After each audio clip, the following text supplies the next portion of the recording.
최근에 개봉한 영화 가운데에 백두산이라는 제목의 영화가 있는데, 백두산에 그 화산이 폭발한다면 한반도에 엄청난 초유의 재앙이 닥치는 그런 상황을 가정해서 그린 영화입니다.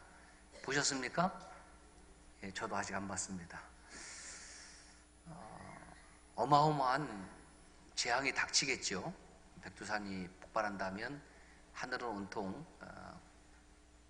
구름으로, 화산 그 연기로 뒤덮이고 또 화산재가 다 뒤덮이고 아마 상상하지 못할 그런 일들이 일어날 것입니다. 그럴 때에 그것을 향한 우리의 대책이 있느냐? 대책을 세워도 별로 효용성이 없는 대책이지 않을까. 항상 우리 인생 가운데는 대책을 세우려고 하지만 그 대책이 아무런 소용이 없는 대책일 수가 있습니다. 겨울인데 날씨가 비교적 포근한 편입니다. 누가 울상입니까? 옷가게를 하시는 분들은 지금 죽을 맛이라고 합니다. 그러면 대책이 있느냐?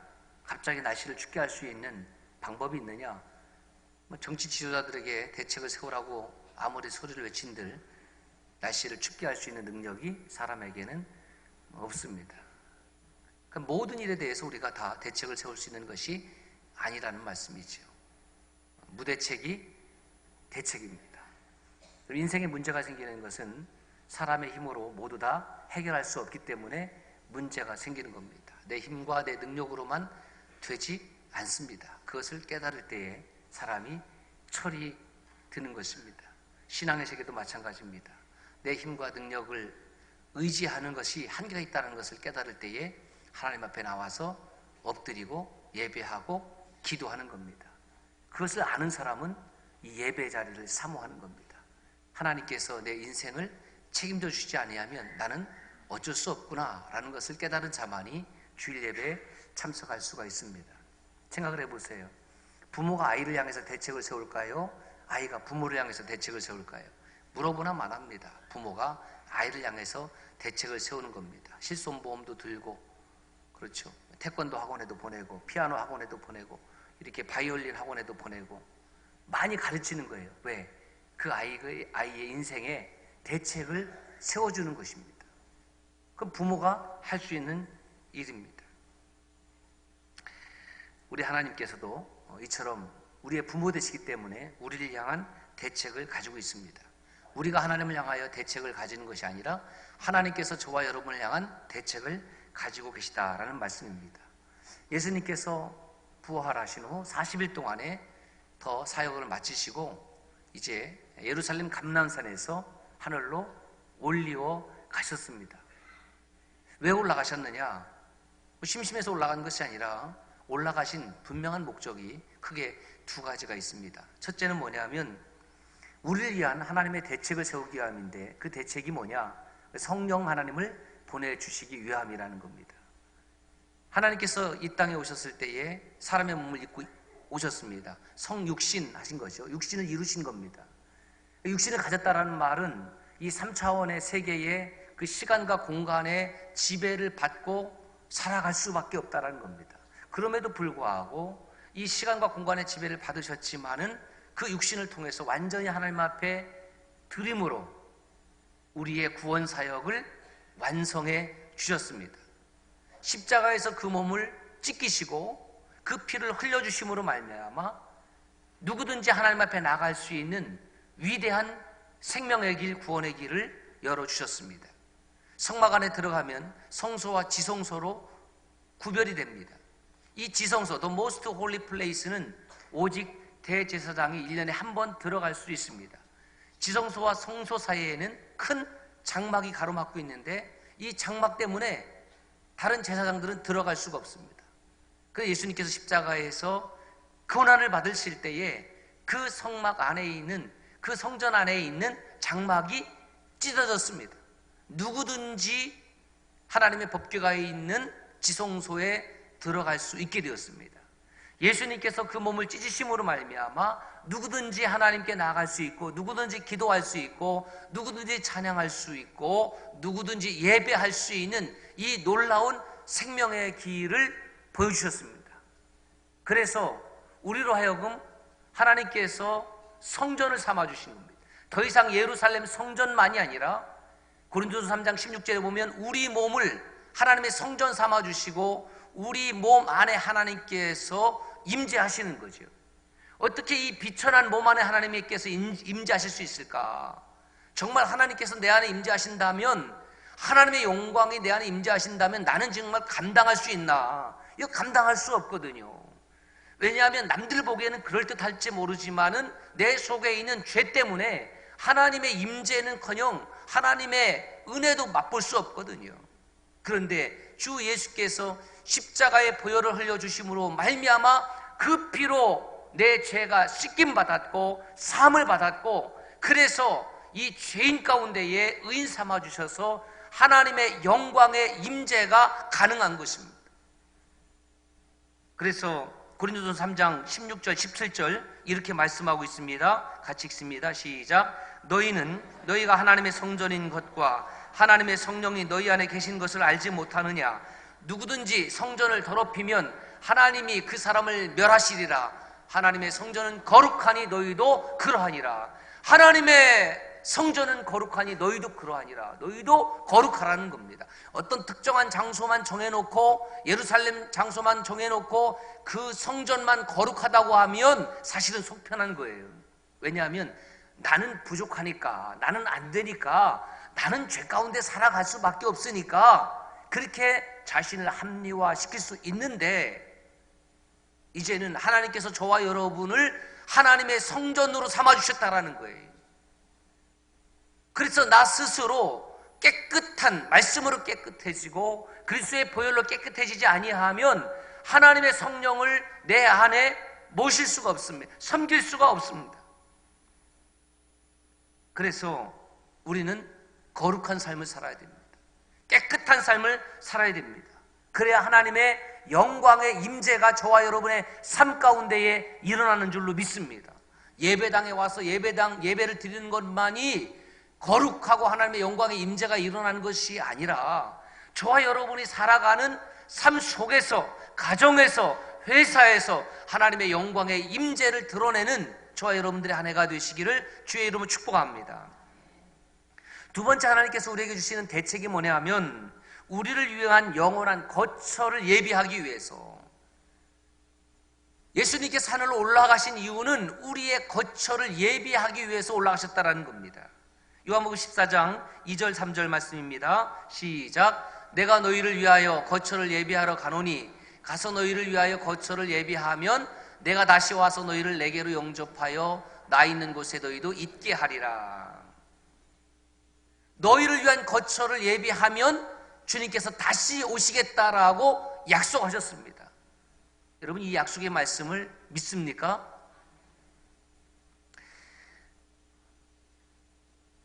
6.25 전쟁이 끝나고 한반도에 미군이 주둔하기 시작하면서 미군 주둔 기지 옆으로 많은 여성들이 모여 살았습니다. 아픈 역사를 가지고 있지요. 왜 모여 살았습니까? 먹고 살기 위해서 그렇게 모여 살았습니다. 기지촌이라고 그러죠. 기지촌. 곳곳에. 그래서 미군을 만나서 서로 사랑을 하게 되고, 그 미군이 근무 연한이 끝나서 미국으로 본토로 돌아가게 되면은 손가락 꼭꼭 걸고 내가 다시 데리러 오마, 내가 초청장을 보내주마, 그렇게 약속을 하고 떠나갔습니다. 그렇게 떠난 미군들 중에는 진짜로 초청장도 보내고 다시 와서 데리고 간 분도 있고, 데리고 와서 잘 사는 분들도 있고, 또 그곳에서 문화적으로 적응을 하지 못해서 또 이혼해서 어려움을 겪은 여성들도 있고, 또 기다리고 기다렸지만은 그 약속은 거짓 약속이 되어서 돌아오지 않았고,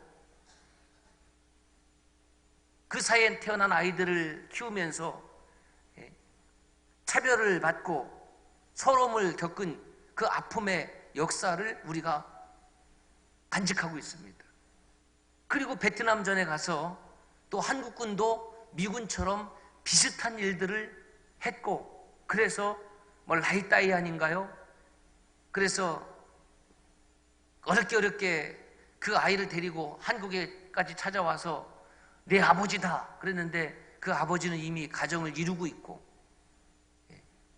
이런 역사적인 아픔을 우리나라가 가지고 있습니다. 어렸을 때 그런 노래가 있었습니다. 낯성에 가면 편지를 보내줘요. 뚜비뚜바 뭐 그런 거예요. 안녕 안녕 내 사랑 뭐 그 기억이 있어요. 낯성에.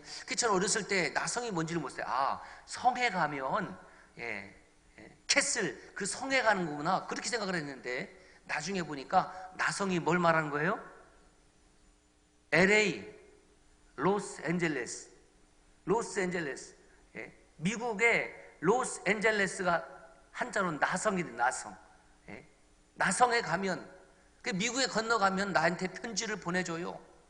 그 편지를 기다리면서 안녕 안녕 내 사랑이라고 했지만은 결국 그 사랑이 연락이 없고 돌아오지 않고 그런 슬픔이 있다는 거죠. 여러분, 우리가 예수 그리스도를 사랑하는 사람들입니다. 예수님을 믿고 섬기는 사람입니다. 하나님께서 우리와 함께 하시는 사람입니다. 그리고 우리는 다시 오실 주님을 기다리고 살아가는 사람입니다. 그런데 주님께서 다시 오시지 않는다고 하면 우리의 믿음이라는 것은 얼마나 헛된 믿음일까? 여러분, 주님께서 다시 오시겠다고 약속하셨습니다. 거처를 예비하면 다시 오시겠다고 하신 이 약속의 말씀을 저는 믿습니다. 세상 사람들은 그 약속을 상황에 따라서 어길 수 있습니다. 바꿀 수 있습니다. 변심할 수 있습니다. 그러나 우리 하나님은 신실하신 하나님입니다. 나는 신실하지 못하지만 하나님은 신실하신 분입니다. 나는 약속을 지키지 못할 때도 있지만 하나님은 약속을 변함없이 지키시는 분이십니다. 저와 여러분을 위한 거처를 예비하면 다시 오실 줄로 믿습니다. 그러므로 제가 이렇게 말을 만들어 봤습니다. 따라서 합시다. 하나님이 제 인생에, 내 인생의 대책이십니다. 하나님이 대책이에요. 시편 기자가 이렇게 노래합니다. 내가 산을 향하여 눈을 들리라. 나의 도움이 어디서 올꼬? 아마 이 시를 쓴 사람이 명확히 누구인지는 몰라요. 그런데 아마 간절한 도움이 필요했던 것 같아요. 그래서 나를 도와줄 리가 어디 있을까 쳐다본 겁니다. 아마 산이 보였겠죠. 산을 향해서 눈을 들었습니다. 저 산으로부터 나의 도움이 올까? 그런데 그 산들은 내게 도움을 주지 못한다라는 사실이에요. 산이 무슨 도움을 줄 수 있겠습니까? 그래서 깨달은 것이 뭐냐 하면 나의 도움은 천지를 지으신 여호와에게서로다. 산들아, 너희가 아무리 많은 산이 있다 할지라도 그 산이 내 인생에 도움을 주는 것이 아니라 천지를 지으시고 창조하신 하나님이 나의 도움이다라고 노래하고 있는 겁니다. 계속해서 이렇게 노래합니다.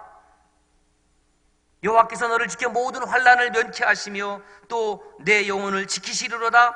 여호와께서 너의 출입을 지금부터 영원까지 지키시리로다. 아, 우리 하나님은 나의 도움이 되시는 하나님이요 나를 지키시는 하나님이시로되 시작부터 끝까지, 그렇죠? 그리고 우리의 나가는 것과 들어오는 것, 그리고 영원까지 지키시는 하나님이시다. 그래서 제가 이렇게 정리를 해 보았습니다. 따라합시다. 하나님은 내 인생의 최고의 보디가드입니다. 여러분, 사설 경호원을 하나 채용하려고 그러면 어마어마한 돈이 듭니다. 아이, 목사님, 이 나이에 제가 제를 누가 납치해 가겠습니까? 예, 그런 분들이 있는데, 어떤 경우에는 신변에 위험을 받은 분들은 경찰서에 가서 신변 보호 요청을 해야 돼. 그러면 일정 기간 그것을 판단해서 아, 이분은 심각한 위험에 시달리는구나. 그래서 객관적인 그 자료가 확보가 되면은 일정 기간 보호해 줍니다.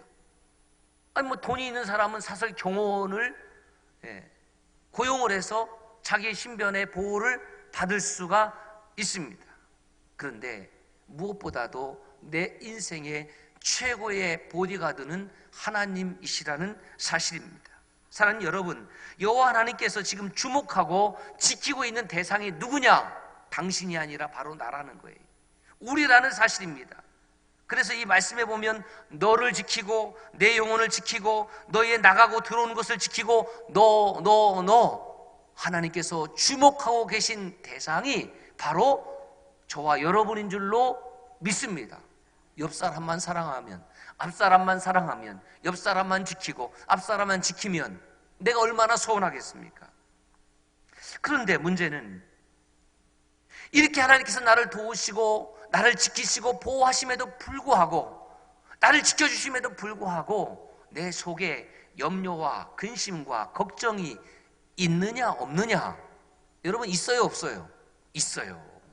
염려와 근심과 걱정이 있습니다. 그래서 오늘 본문 말씀에 보면 염려라는 단어가 4번이나 반복되고 있어요. 염려 25절, 27절, 31절, 34절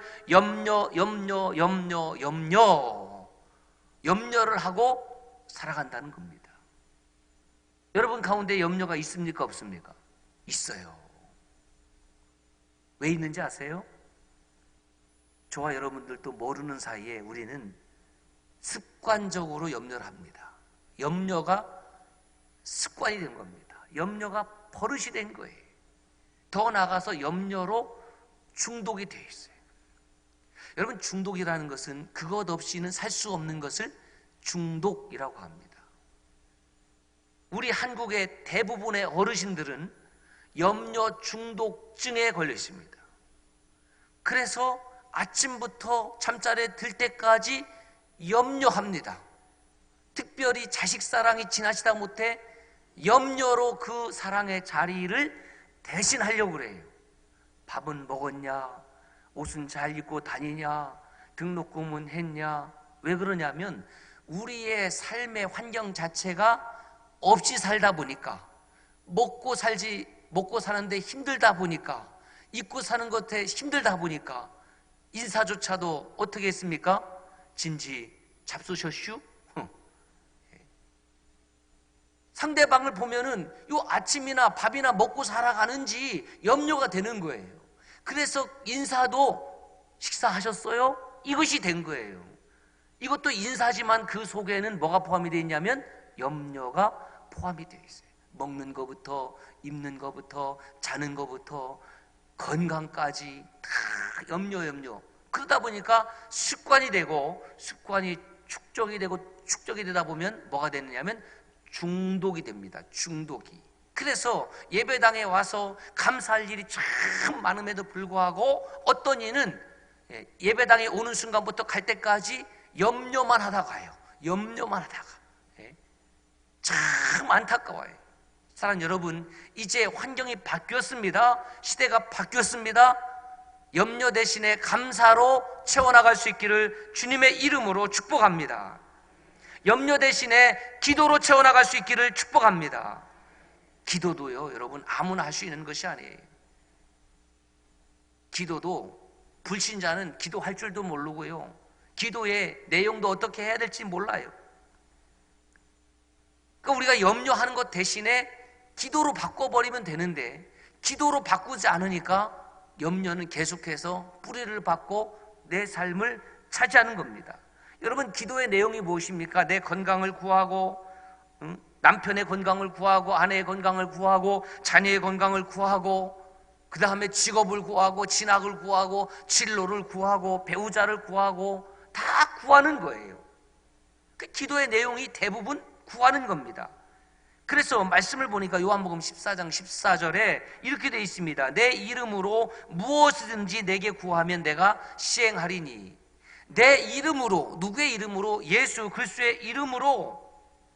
깨달았어요. 결국 우리가 염려로 채워가는 사람의 특징이 뭐냐면, 예수님을 믿으면서도 염려하는 사람의 특징이 뭐냐면, 나는 기도하지 않는 사람입니다 라고 이야기하는 거예요. 심각하게 우리가 물어야 될 것이 뭐냐면, 정말 우리가 예수 그리스도의 이름으로 구하고 있는지, 정말 예수 그리스도의 이름으로 내가 단 1분이라도 기도하고 있는지. 여러분, 기도의 시간도 참 중요하다고 생각합니다. 오래 기도하는 것 참 좋다고 생각해요. 그런데 본질적인 것은 뭐냐 하면, 질적으로 정말 내 기도가 예수 그리스도의 이름을 의지하고 그 능력을 믿고 구하는 기도인지, 오늘 본문 말씀은 우리 삶 가운데에 염려하는 부분에 대해서 주님께서 명확하게 말씀하시고 계시는데, 마태복음 5장부터 7장까지를 산상수훈이라고 하는데, 그 산상수훈 가운데에 예수님께서 주님이 가르치신 기도, 주기도문이 나와요. 그 주기도문 가운데에 마태복음 6장 11절에 보면 이렇게 되어 있어요. 오늘 우리에게 일용할 양식을 주시옵고. 일용할 양식을 구하라는 거예요. 양식을 구하는 기도가 나와요. 그리고 다시 이 마태복음 6장 마지막 부분에 대해서 또 일용할 양식에 대해서 다시 한번 강조하고 있습니다. 마태복음 6장 28절 말씀입니다. 시작. 또 너희가 어찌 의복을 위하여 염려하느냐? 들의 백합화가 어떻게 자라는가 생각하여 보라. 수고도 아니하고 길쌈도 아니하느니라. 마태복음 6장 30절 32절 시작. 오늘 있다가 내일 아궁이에 던져지는 들풀도 하나님이 이렇게 입히시거든 하물며 너희일까 보냐. 믿음이 작은 자들아, 그러므로 염려하여 이르기를 무엇을 먹을까, 무엇을 마실까, 무엇을 입을까 하지 말라. 이는 다 이방인들이 구하는 것이라. 너희 하늘 아버지께서 이 모든 것이 너에게 있어야 할 줄을 아시느니라. 주님은 우리에게 무엇이 있어야 할 줄을 아신다. 여러분, 안다라는 말은 무슨 말이냐면 아시기 때문에 공급해 주신다, 해결해 주신다라는 말입니다. 자녀들이 무엇이 필요한지를 아는 순간, 인지하는 순간 아비가 되었든지 어미가 되었든지 그 능력에 따라서 자녀들이 필요한 것을 채워주는 것 아닙니까? 부모 노릇하는데 가장 기쁨이 뭐예요? 자녀들의 부족한 것을 채워주는 기쁨이 있다 이거예요. 기쁨. 그래서 부모님의 사랑은 시집가면 끝나는 것이 아니라 시집가도 계속되고 손주를 봐도 계속되고 이 세상 사는 날까지 계속되는 거예요. 듣자 하니까 그 딸을 가진 부모는 딸이 평생 누구누구 뭐라고 하던데, 딸이 뭐예요? 평생 도둑? 그러더라고요. 저는 참 천만 다행이에요. 딸이 없어갖고. 딸이 평생 도둑이겠습니까? 그렇죠. 평생 동안 딸이 되었든지 아들이 되었든지 된장도 퍼주고 고추장도 퍼주고 간장도 퍼주고 다 김치도 담가주고 그렇게 해주고 싶은 것이 부모의 사랑 아니에요? 왜냐하면 부모는, 어미는 그 자녀가 필요한 것이 무엇인지를 알고 있기 때문에. 하물며 우리 하나님일까 보냐, 하나님께서 저와 여러분의 필요를 따라서 채워주심을 믿습니다. 문제는 주님이 안다는 것을 의심한다는 거예요. 그 사람을 가리켜서 믿음이 작은 사람이라. 주님이 안다는 사실을 의심한다는 것, 그 사람이 바로 믿음이 없는 사람입니다.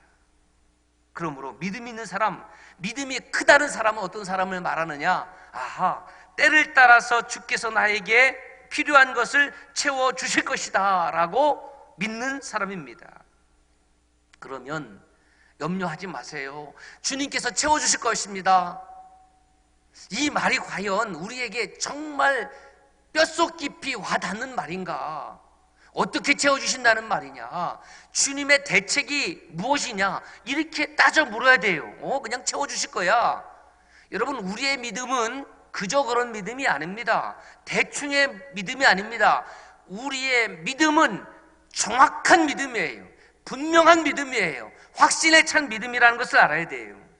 우리를 향한, 먹고 입고 쓰는 것에 대한 우리의 염려를 향한 주님의 대책이 분명하게 드러나 있습니다.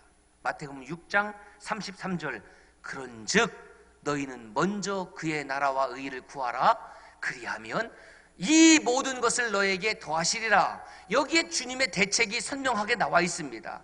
우리를 향한 주님의 선명한 대책이 무엇이냐? 따라서 할까요? 더하심. 더하심이에요. 플러스입니다. 우리를 향한 주님의 분명한 대책은 더하심입니다. 죄에 예수 그리스도의 십자가를 더해 주셔서 죄인에서 의인으로, 할렐루야, 십자가를 더해 주셨잖아요. 용서를 더해 주셨잖아요.